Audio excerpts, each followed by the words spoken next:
Vamos lá para mais uma aula de improbidade administrativa. Vamos agora para a segunda parte da lei. Bem facinho, vocês verão que é muito tranquilo.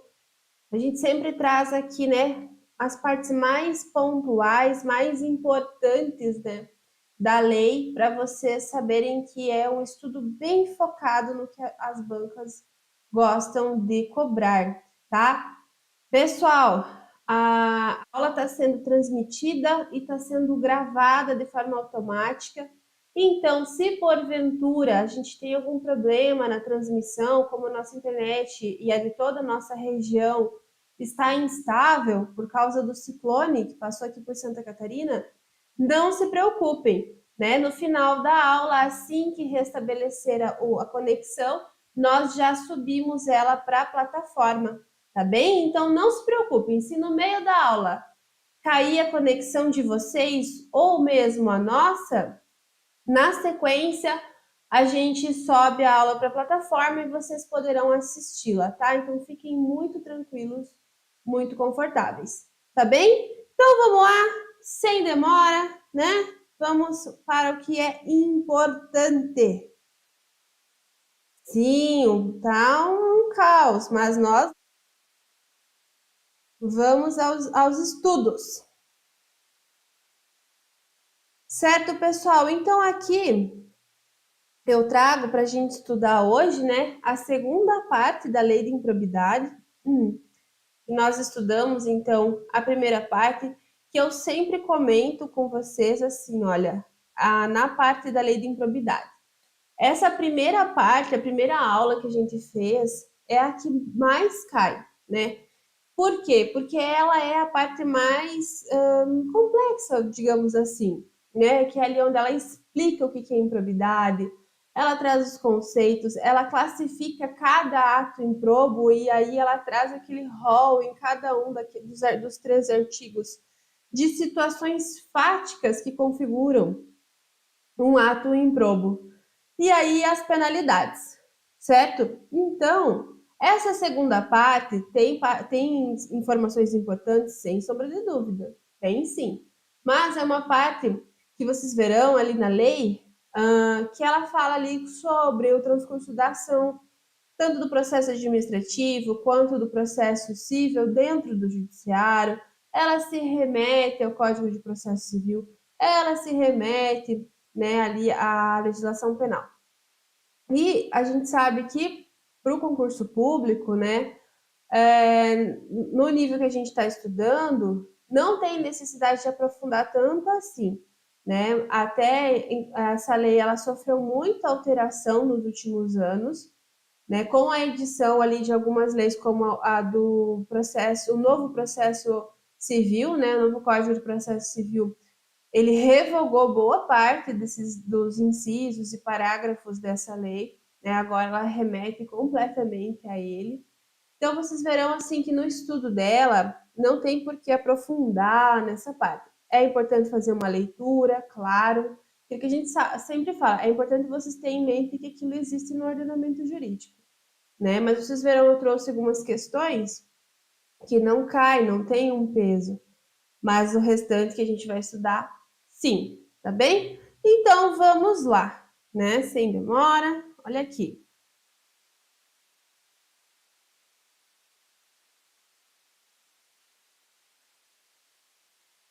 Então, lá no artigo 13, né, ela fala o quê? Da declaração de bens. Lembra? Eu até comentei sobre ela, né, na aula passada, eu falei que a gente ia estudar um pouquinho mais à frente, né? Então, toda vez que entra em exercício, né, ó, na posse ou no exercício, né, de um agente público, ficam condicionados à apresentação de declaração de imposto de renda ou declaração de bens, também tinha esse nome. Por quê? Quando ele for, né, na vida dele ali dentro, é uma forma da gente controlar se ele não está tendo um crescimento patrimonial desproporcional, né, com aquilo que ele recebe dentro do órgão público, porque se ele o tiver, é um indício, né? É um indício que ele pode estar cometendo, né, algum ato improbo e se beneficiando, né? A declaração de bens a que se refere o caput desse artigo será atualizada anualmente. Essa é a regra, tá? Prof, eu sou servidor público de outra área, eu só apresentei na posse. Ou minha mãe é e nunca apresentou. Pessoal, é aquilo que a gente sempre fala. A lei diz uma coisa, a vida real pode ser um pouquinho diferente, tá? Mas a lei de improbidade, ela recomenda, né, tá ali nela, que ela deve ser atualizada anualmente até para você acompanhar essa escala, tá? Mas é o comum, é o que acontece? Nem sempre, né? Muitas vezes é na posse ou né, quando principalmente em cargos eletivos, ali na diplomação, na posse e depois quando sai, né? Quando acaba ali o mandato, coisas assim, ou o servidor muda de carreira, né? Se exonera a pedido mesmo, se aposenta, tá bem? Mas se o parte de recursos humanos, ali a autoridade, ela pode pedir a qualquer momento, se não tiver atualizado dentro da sua pasta funcional, né? E será apenado com a pena de demissão, olha que interessante, sem prejuízo de outras sanções cabíveis, o agente público que se recusar a prestar essa declaração de bens, a que se refere o caput deste artigo, dentro do prazo determinado ou que prestar declaração falsa. Vejam que importante, né? Ele pode, olha aí, é um caso de demissão. Veja, ó, mesmo estável, posso, né, sofrer a perca do meu cargo caso eu não cumpra, né, essa exigência quando requerida ali pela administração.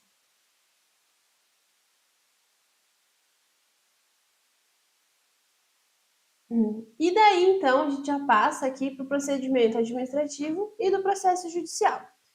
Então, a lei mesmo, ela já traz como vai correr esse processo do procedimento administrativo. Vejam que interessante, né? Muitas vezes, quando a gente fala de improbidade, é bem comum, né, a gente conversar com algumas pessoas que falam assim, primeiro que eles acham que é uma lei crime, né?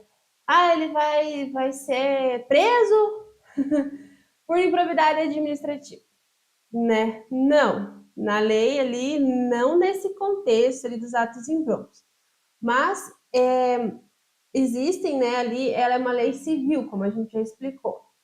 Mas não quer dizer que ela só será processado dentro do judiciário. Ela pode ser aplicada diretamente na forma administrativa, tá? Todas essas penalidades que a gente já estudou, tudo isso pode ser, sim, averiguado, né, e até instaurado ali um processo administrativo primeiro, para depois se encaminhar ao Ministério Público e então virar um processo cível, né, de improbidade, tá bom?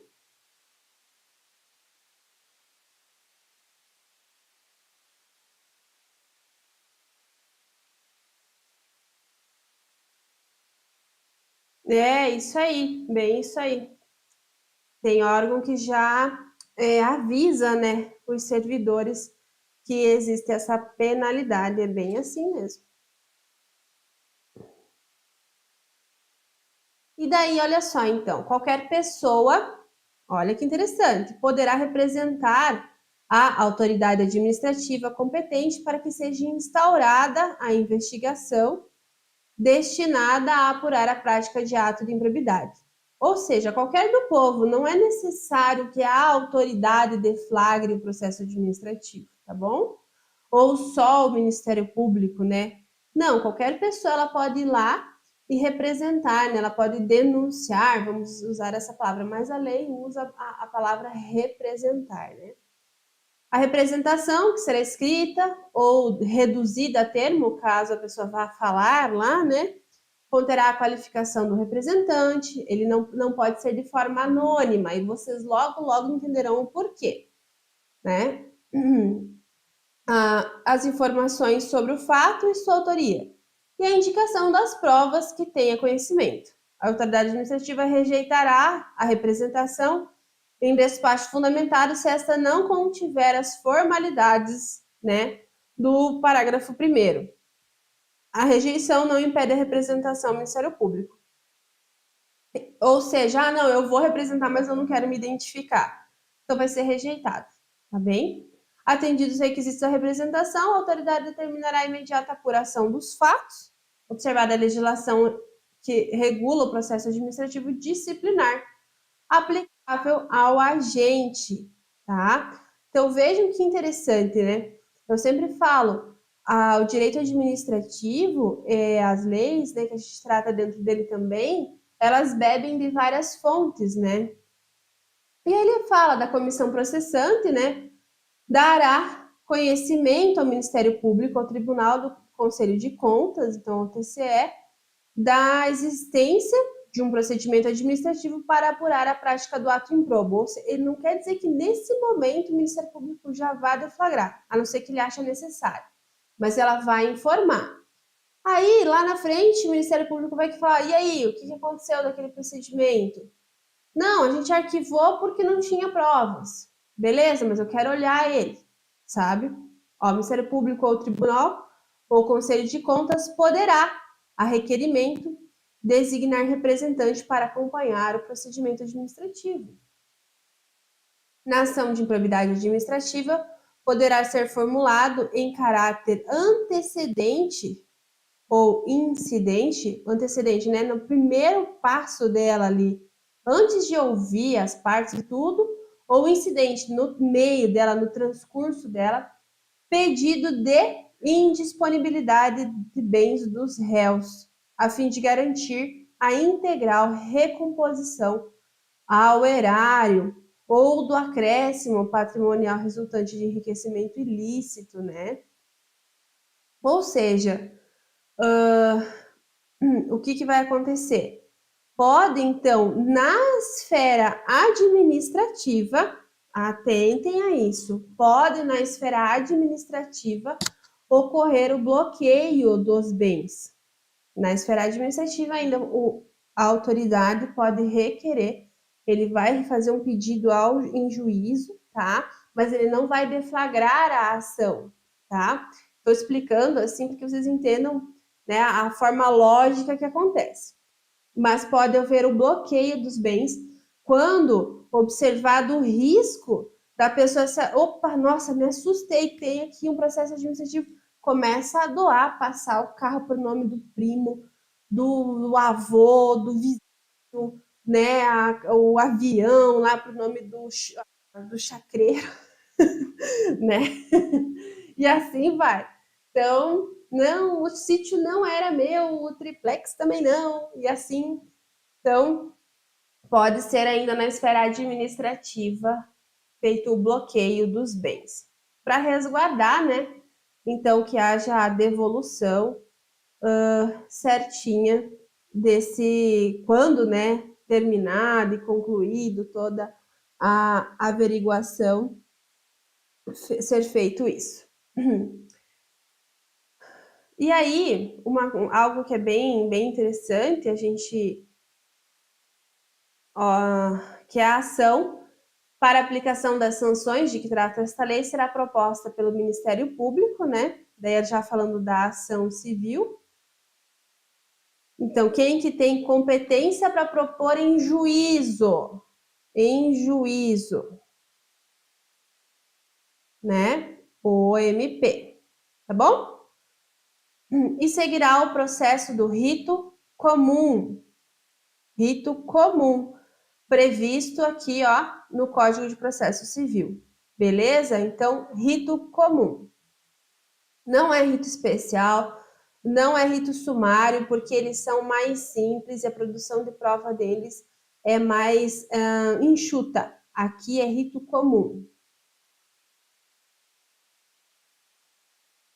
A ação por improbidade administrativa é repressiva de caráter sancionatório, destinada à aplicação de sanções de caráter pessoal, né, previstas nesta lei, e não constitui ação civil, vedado o seu ajuizamento para controle de legalidade de políticas públicas, para a proteção do patrimônio público e social, do meio ambiente, tá? E outros interesses difusos da coletividade. Ressalvado o disposto nessa lei o controle de legalidade de políticas públicas, as responsabilidades do agente público, inclusive políticos, entes públicos, né, por danos ao meio ambiente, ao consumidor, a bens e direitos e valores artísticos, estéticos, turísticos, tudo isso aqui, ó, né, ou éticos e religiosos, ao patrimônio público se submete à Lei 7.000, a Lei 7.347. Que lei é essa, pessoal? É a Lei da Ação Civil Pública, tá? Aqui, o artigo 17, ele está falando da lei da ação civil pública. Por quê? Existe um outro formato de ação que segue um rito um pouquinho diferente, também tem alguns, quem pode propor ela, né, tem algumas competências, ela tem uma lei própria, tá? É a lei da ação civil pública, que a gente não precisa estudar, fiquem bem tranquilos. Então, quando a lei de improbidade só se aplica ali naquele rol que ela traz, que é um rol exemplificativo, mas ele sempre tem que ter esse condão da função do agente, trazendo em benefício próprio, entende? Quando a conduta está dilapidando um patrimônio público de uma forma ali cultural, né, uma questão mais social, ou meio ambiente, aí a gente vai estar falando da ação civil pública. É outra esfera, outra lei, outros procedimentos, tá bem?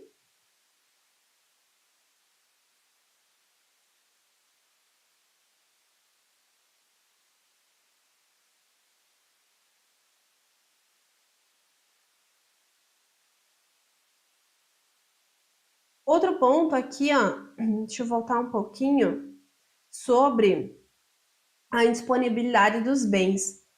Pode acontecer, pessoal, de ser tanto na esfera administrativa quanto na esfera judicial do, do réu, né? Ali ele indicar uma caução. Então ele pode indicar caução, ou seja, ele indica um bem equivalente ao valor lá que está sendo investigado, uma fiança bancária,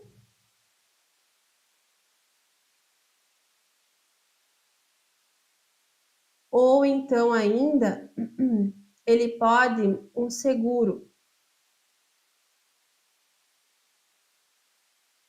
garantia. O que que é isso aqui, ó? Esse aqui, então, ele indica algum bem, tá? Algum bem ali de um alto valor, daí é só aquele bem fica bloqueado, os demais não bloqueia tudo. Uma fiança bancária, ele vai lá e contrata com um banco, que é um valor X, e o banco vai cobrir, né? Vai pagar ao erário público caso ele seja condenado um valor, e depois o banco vai cobrar dele de outra forma, vai tipo parcelar, tipo uma fiança bancária, tipo um empréstimo antecipado, algo nesse sentido. E o seguro garantia, ele contrata uma seguradora. Ele contrata uma seguradora e que se a ação, né, transcorrer e ele tiver que pagar algo, quem paga a seguradora, ele paga lá o prêmio e pronto, acabou. Pode essas possibilidades. E aí isso libera o patrimônio dele, tá? Isso libera o patrimônio dele.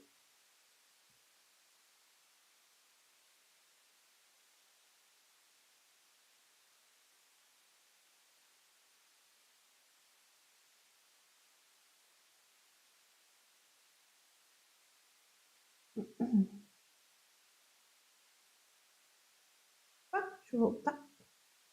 E aí? E ali no artigo 19, então, nós temos que constitui crime a ação por ato de improbidade contra agente público ou terceiro beneficiário quando o autor da denúncia o sabe inocente. Viu por que não pode ser anônima? Não pode ser anônima. Por quê? Se aquela pessoa que foi lá, criou todo esse transtorno, fez uma denúncia tanto administrativa quanto no Ministério Público, deflagrou um inquérito civil, tudo aquilo, sabia que o cara era inocente e estava fazendo só para incomodar, ele vai responder por crime. Por crime. O autor da denúncia que sabia que era inocente, ele vai responder por crime, ó, detenção de 6 a 10 meses e multa. Além de sanção penal, o denunciante está sujeito a indenizar o denunciado por danos materiais, morais ou à imagem. Então, o cara pode se incomodar. Não dá para sair fazendo denúncia aí de improbidade do amigo, do colega que você ficou bravo porque ele não dividiu o lanche, né? Não dá. A perda e a suspensão dos direitos políticos só se efetivam, então, com o quê? Com o trânsito em julgado da sentença condenatória, tá? Então, o cara vai sair do cargo ali, né? E ter ali direitos políticos, né, suspensos, depois da sentença condenatória, tá? Com trânsito em julgado. A autoridade judicial, né, poderá afastar, né, o agente público durante o exercício do cargo ou do emprego ou função sem prejuízo da sua reputação, quando a medida for necessária para o transcurso ali da investigação, né? O afastamento será de até 90 dias, prorrogáveis uma única vez, né, por igual prazo. As sanções previstas nessa lei independem, né, da efetiva ocorrência de dano ao patrimônio público, salvo quando a pena é de ressarcimento e as condutas previstas lá no artigo 10. A gente já falou disso na última aula. A aprovação ou rejeição das contas pelo órgão de controle interno ou pelo Tribunal do Conselho de Contas, ou seja, eu não dependo, né, de ter as contas aprovadas ou negadas para ter o transcurso de uma ação civil, uma ação de improbidade. Um fato não altera o outro, né? Não, mas o prefeito lá teve todas as contas aprovadas pelo tribunal. Beleza, mas ele pode responder por improbidade do mesmo jeito. Os atos de controle interno ou externo serão considerados pelo juiz, quando tiverem, né, servido de fundamento para a conduta do agente público. Então, serve também como prova. E aí, além disso, né, como a gente já estudou, o cara pode sofrer, então, ali o processo de improbidade, ele pode sofrer um processo civil lá de reparação de dano diferenciado e o processo crime. E pode seguir os três. A decisão em um ou outro vai influenciar? Pode influenciar sim, ó. Vamos olhar. As sentenças cíveis e penais produzirão efeitos em relação à ação de improbidade quando concluírem pela inexistência da conduta ou negativa da autoria. O que é isso, pessoal? Ou seja, observado todas as provas, tanto na área crime, na área civil, ficou claro que não teve aquela conduta, que não foi praticado aquele ato, certo? Que configurou um crime, que configuraria uma questão civil de indenização ou um ato de improbidade. Então, que às vezes ele é mais célere, ficar comprovado isso, essa sentença vem e pode ser juntado ao processo de improbidade e aí ela vai dar como sentenciado este processo também. Ou ainda pela falta de autoria, né? Quando identificado que aquela pessoa que está sendo processada não foi o autor dos fatos, foi outro, também essa sentença virá para os autos de improbidade e ou servirão como sentença e ele será arquivado, tá bem?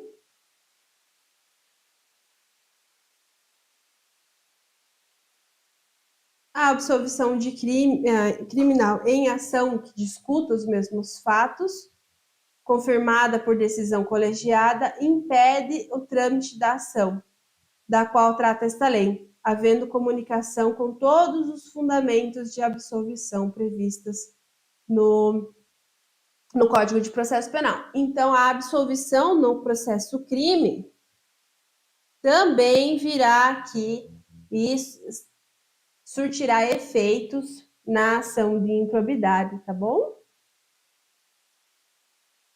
E as sanções aplicadas em outras esferas deverão ser compensadas com as sanções aplicadas nos termos desta lei. Então, o cara já está pagando uma multa lá elevada, vamos compensar aqui na lei de improbidade.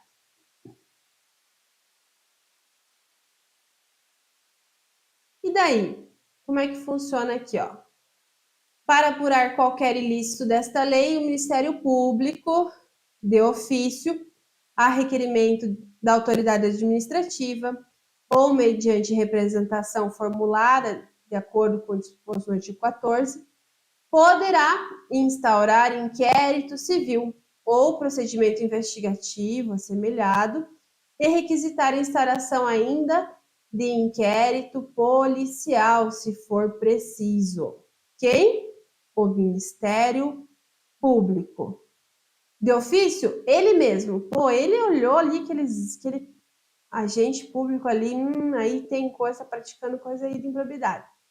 Ou alguém requereu, ou a autoridade administrativa, durante o processo administrativo, também fez esse pedido. Tá bem? Parágrafo único. A apuração dos ilícitos previstos nessa lei será garantida ao investigado a oportunidade de manifestação por escrito, juntada de documentos que comprovem suas alegações e auxiliem na elucidação dos fatos, né? Ampla defesa.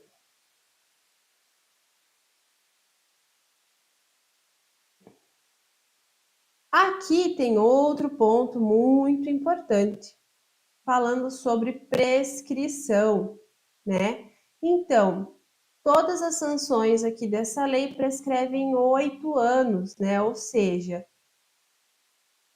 o Ministério Público, a autoridade administrativa, ela tem um prazo de 8 anos para processar, né? Tanto administrativamente quanto na esfera judicial, o autor de algum desses atos que configurem atos improbos. Transcorridos 8 anos, prescreveu, né, o direito daí de se propor essa ação. Contados da data, né, da ocorrência do fato ali. E quando ela é um ato permanente, no dia em que cessou a permanência.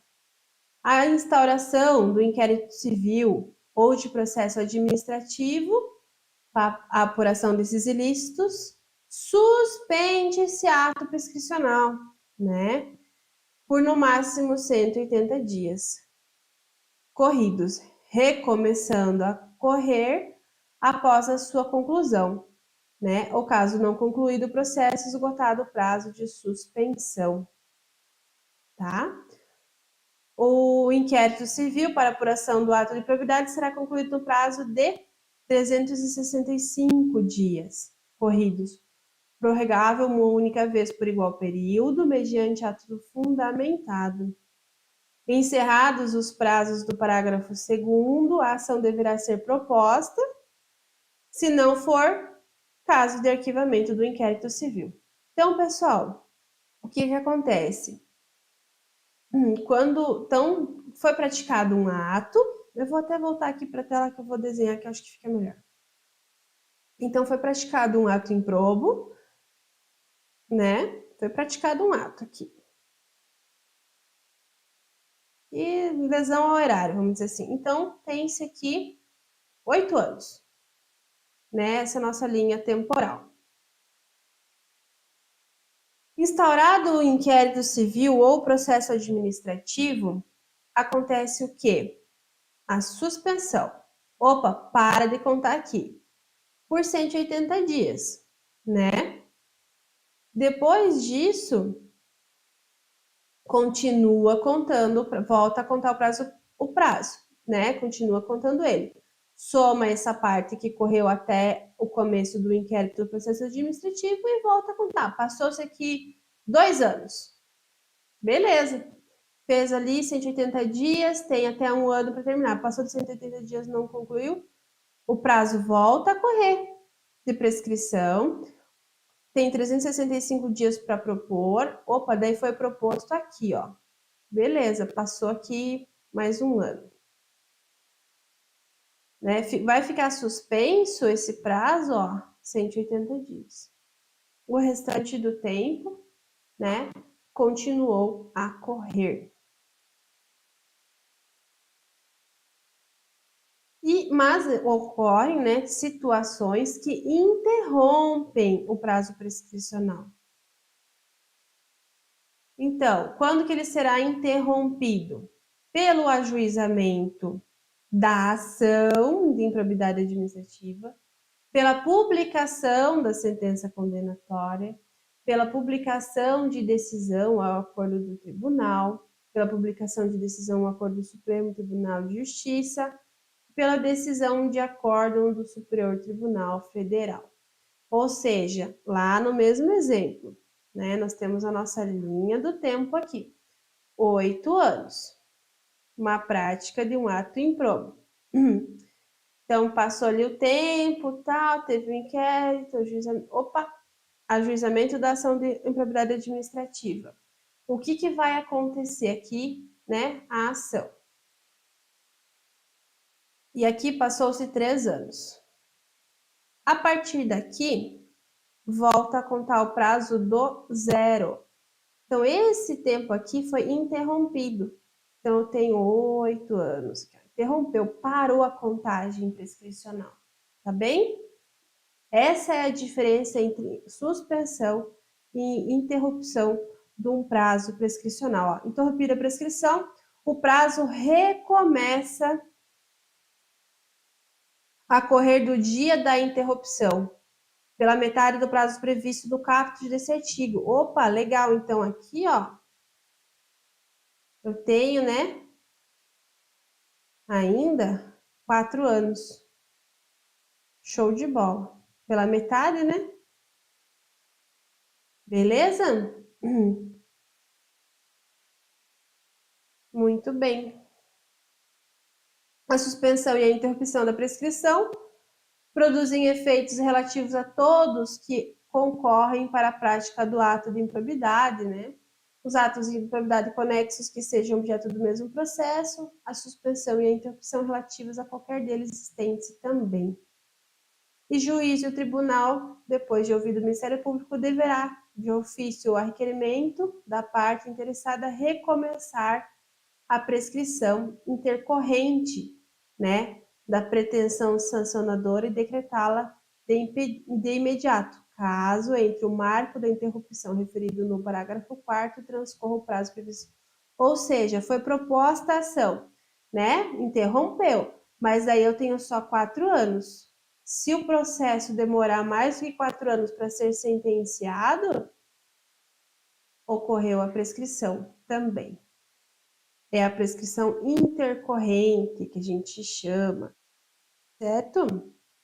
Outro ponto interessante aqui, ó, da legislação, ela fala também que a pena, né, digamos que o autor ali, o réu, ele tenha cometido vários atos, ele tem ali uma ação de improbidade correndo, continua no cargo, pratica outro, daí assim vai correndo as ações. Somando-se todas elas, então, a penalidade dela é mais ou menos o que acontece na área crime. Então, a pena, né, de suspensão dos direitos políticos, proibição de contratar, de receber incentivo, somando-se todas as penas, ela nunca vai passar de 20 anos. Pode até, se somar todas, daria 30 anos, 40 anos, né, suspenso. Mas a lei, no artigo 18, ela tem um marco máximo, né, somando-se todas essas penas, ela não pode ultrapassar 20 anos. É mais ou menos a ideia da área penal ali, que mesmo que um réu seja condenado a 100 anos de prisão, no nosso ordenamento jurídico ele nunca vai passar de 40 anos de detenção, ele sempre vai ficar no máximo 40 anos de pena. E aí o restante ele cumpre em liberdade. Aqui também tem um marco máximo, que mesmo que somadas as penas de vários processos, essas suspensões e a proibição ali de contratar com o poder público ou de receber incentivo nunca ultrapassará anos. Beleza, pessoal?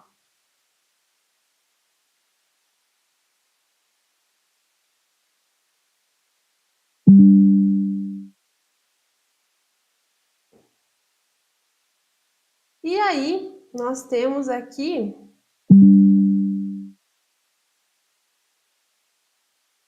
também algumas questõezinhas para a gente dar uma praticada, né?